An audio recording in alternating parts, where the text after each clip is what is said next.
So என்னோட அடுத்த படம் கைதி 2 தான் இருக்கும். அது ஏன் நான் ரொம்ப சால்ட்டாக சொல்கிறேன்னா, அந்த எல்சியூ இல்லை, எல்சியூ க்ளோஸ் ஆயிடுச்சு அதெல்லாம் போட்டிருந்தாங்க. ഉർവശി തിയേറ്റേഴ്സ് പൊളിഞ്ഞെന്നും പാളീസായെന്നും ഇവിടെ കുറെ തെണ്ടികൾ പറഞ്ഞു നടക്കുന്നുണ്ട്. எல்சியூன்றது வந்து ஃபர்ஸ்ட் ஆஃப் ஆல் அந்த பேரே நான் வைக்கல.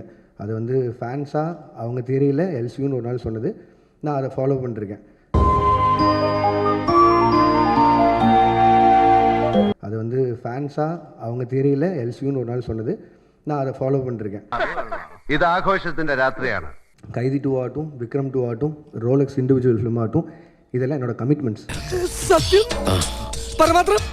கைதி 2 ஆகட்டும், விக்ரம் 2 ஆகட்டும், ரோலக்ஸ் இண்டிவிஜுவல் ஃபிலிம் ஆகட்டும், இதெல்லாம் என்னோட கமிட்மெண்ட்ஸ். വരുമല്ലോ വരണമല്ലോ ഇല്ലോളം താമസിച്ചാലും വന്നല്ലേ. ஸோ இதை நான் பண்ணாமல் போக முடியாது. இது எல்லாமே என்னோட கமிட்மெண்ட்ஸ். ஸோ அதனால் எல்சியூ மூடப்படல, திருப்பி ஓப்பன் ஆகும். സ്വാമിയെ ഈ കസേര കാരണം ആരുടെയും തലപോവാതെ നോക്കണേ.